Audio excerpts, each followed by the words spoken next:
안녕하세요, 노아입니다. 오늘은 부동산에 대한 얘기를 하고자 합니다. 인터넷에 보면 요즘 부동산 광고가 많이 보입니다. 호주의 기준금리가 역대급으로 낮은 0.1%거나 혹은 집 구매 시에 내야 되는 세금인 스탬프 듀티가 없거나 정부 지원금을 받기 때문에 무조건 이득이란 말을 합니다. 과연 집을 사는 게 나은지 아니면 렌트를 하는 게 나은지에 대해서 생각을 해보면 다들 하시는 말씀이 렌트비는 눈먼 돈이고 비용은 없어지지만 내 집을 사면 다 남는 돈이지 않냐. 그리고 집은 무조건 오르니까 집을 사는 게 나은 게 아니냐라는 말씀을 하십니다. 정답을 바로 말씀드리면 맞는 경우도 있고 틀린 경우도 있다입니다. 텍스로 비율을 들어보면 A라는 비용이 있습니다. 그리고 이에 대한 비용 처리를 텍스 리턴을 할 때 영미라는 사람이 처한 상황의 경우엔 환급을 받을 수 있고 철수라는 사람의 경우엔 환급받을 수 없다고 생각하는 것처럼 접근하셔야 맞습니다. 미리 말씀드리지만 조금 복잡할 수 있는데 하나하나 최대한 자세하게 설명해 보도록 하겠습니다. 사람이 100이면 100 재정 상황에 같지 않고 이들 모두 똑같은 형태의 집을 똑같은 지역에 사고 싶어 하진 않을 겁니다. 그렇기 때문에 상황에 따라 답이 다릅니다. 이 영상을 보고 계신 분들은 렌트를 하고 계신 분들이 더 많을 거라 생각합니다. 그리고 앞으로 평생 렌트만 하실 분도 계시고 렌트를 하다가 자기 집을 구매하시려는 분도 계실 겁니다. 여기 렌트를 하는 분들께 아주 기쁜 소식이 하나 있습니다. 렌트비가 다 생돈으로 나간다고 생각하시지만 절대 그렇지 않기 때문입니다. 자, 여기서 자세히 들어가기 전에 렌트가 낫냐, 자가가 낫냐에 대한 결정을 하기 위해선 두 가지 가정이 필요합니다. 첫 번째, 부동산 가격은 하락하지도 상승하지도 않는다. 둘째, 비교는 회수 불가 비용으로만 비교한다입니다. 조심스럽게 설명해 보겠습니다. 첫 번째 가정이 어이없다고 생각하실 수도 있어요. 왜냐? 부동산은 무조건 오른다고 다들 생각하시니까. 호주에서 부동산은 무조건 오른다고 말씀하시는 분들은 아파트나 유닛을 얘기하는 게 아닙니다. 땅이 포함된 집, 즉 하우스를 얘기하는 거고 그것도 성장 가능성이 있는 특정 지역들을 말씀하시는 겁니다. 예를 들면 부동산 업체인 도메인이 발표한 자료에 따르면 시드니에 위치한 에드먼슨 파크 같은 경우에는 주택 가격이 20%가 넘게 올랐습니다. 왜냐? 주변에 공항이 생기고 쇼핑센터가 들어설 예정이기 때문입니다. 그리고 유닛이나 아파트가 없고 하우스가 대부분이기 때문입니다. 디지털 파이낸스 애널리틱스의 회장인 마틴 노스는 다수의 부동산에 관련된 정보들이 업데이트되어 있지 않고 과거의 데이터를 나타내고 있으며 최근에 좋지 않은 판매에 대한 정보를 누락하고 있어서 주택 구매자들은 2020년 5월 이전의 가격을 보고 구매를 결정하게 된다라며 현재 산업 전문가들이 내놓는 데이터들은 너무 낙관적이라고 말했습니다. 또한 호주 통계청의 6월 분기 레포트에 의하면 시드니와 멜번의 집값이 2% 이상 떨어졌다고 합니다.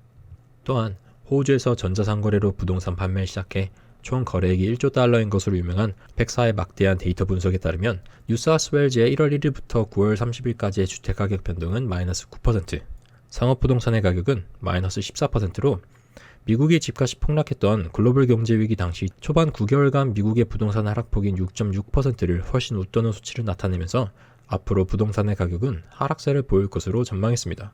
현재 350만 명이 잡기퍼로 서포트를 받고 있고 수십만의 무기지와 비즈니스론이 현재 유예된 상태인 걸 감안해보면 부동산은 무조건 오른다는 말도 다시 한번 되짚고 넘어가야 할 필요성이 있습니다.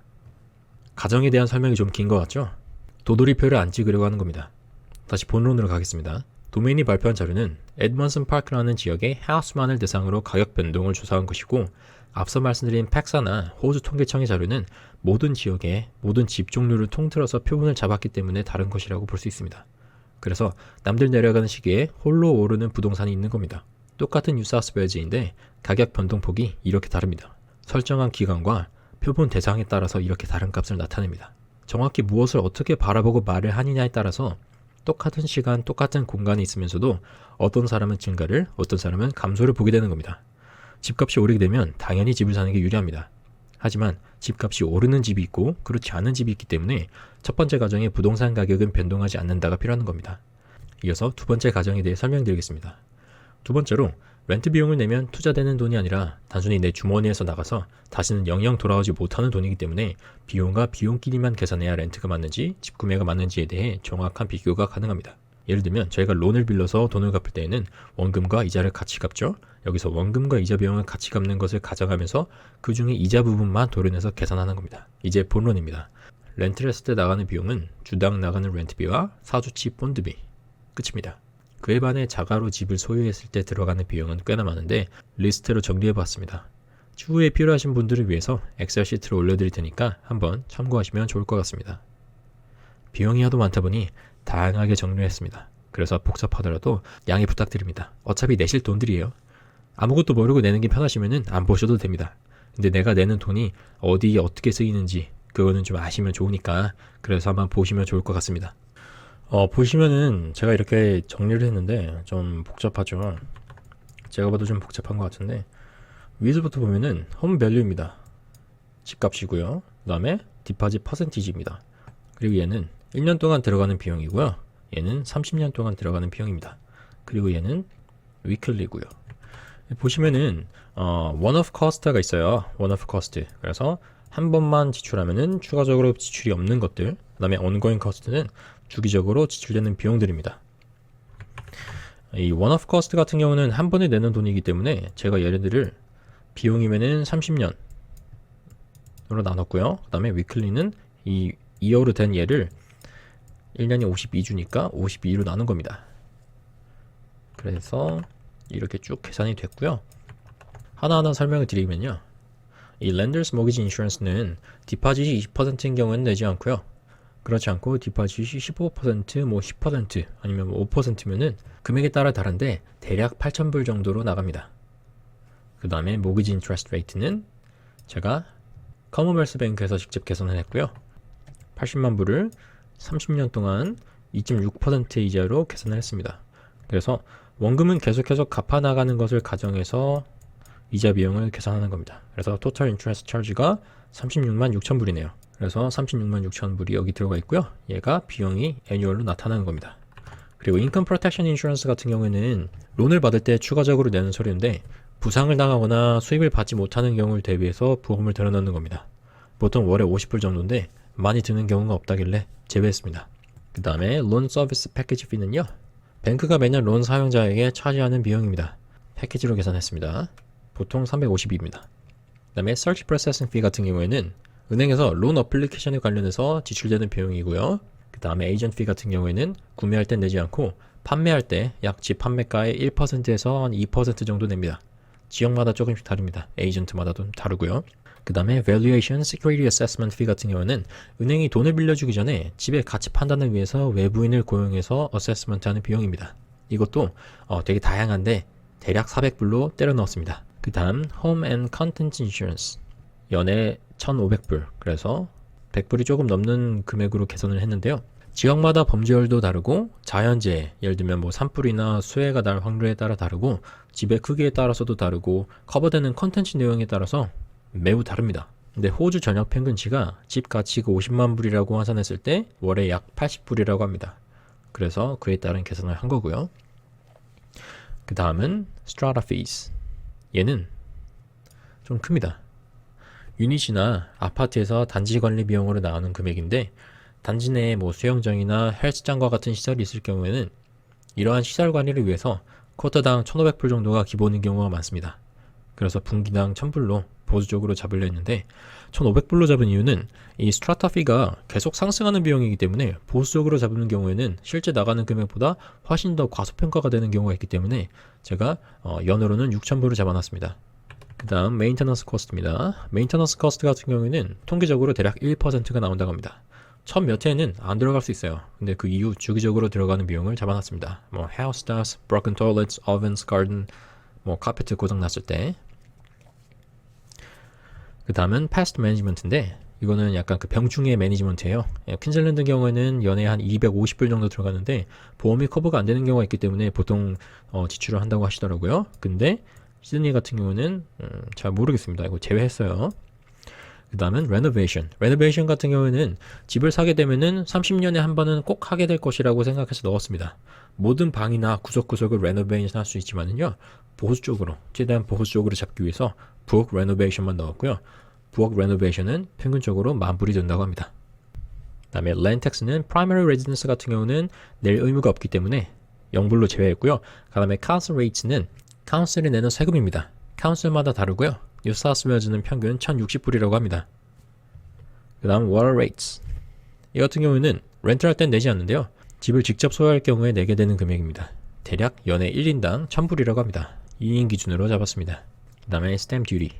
stamp duty는 보통 3만불, 4만불 들어가는 경우가 많은데 first home buyer, newly developed house인 경우에는 면제무로 면제했습니다. 그 다음 legal costs. 이 같은 경우는 변호사 비용입니다. 이 금액은요 계속해서 상승하고 있습니다. 캐시로 달라는 경우도 많고요. 대략 2,000불. 그 다음에 모기지 establishment fee는 처음에 모기지를 받게 될 때 모기지를 설립하는 데 들어가는 비용입니다. 그 다음에 모기지 registration fee. 이 같은 경우는 내 주택을 모기지에 담보로 등록할 때 들어가는 비용입니다. 이 또한 필요한 비용이고요. pre-purchase inspection. 주택을 구매하기 전이나 아니면 주택을 건설해가지고 사게 되는 경우에 특정 기간 내에 문제가 생겼을 땐 건설사가 이를 수리를 해줘야 됩니다. 아니면은 아예 주택 구매를 하지 않고요. 이 문제가 잘 안 보이기 때문에 전문가를 고용해서 인스펙션을 받는 게 recommend입니다. 건설사항에 하자가 있는지에 대한 검사, 병충해로부터 어떤 영향을 받게 되었는지 혹은 받고 있는지에 대한 검사가 있습니다. 병충해에 대한 인스펙션은 마찬가지로 제외했습니다. 그 다음은 명의 이전 비용입니다. 그 다음은 first home buyer랑 new home builder grant인데요. first home은 영주권자 이상, new home builder는 시민권 이상인데 둘 다 조건이 된다고 생각해서 넣었습니다. 그 다음에 opportunity cost는 내가 디파짓으로 내는 돈을 투자로 넣었을 때 받을 수 있는 금액입니다. 그래서 기회비용을 넣었는데 평균적으로 호주 주식은 4%의 수익률을 준다고 합니다. 그래서 80만 불에 20%, 그 다음에 4%. 그러면 연에 6,400불이라는 수익을 얻을 수 있었는데 디파짓으로 냈기 때문에 얻었다. 그래서 이게 기회비용입니다. 이거를 30년 동안 했다. 그러면은 19만 2,000불. 와, 대단하네요. 그러면은 총 들어가는 금액이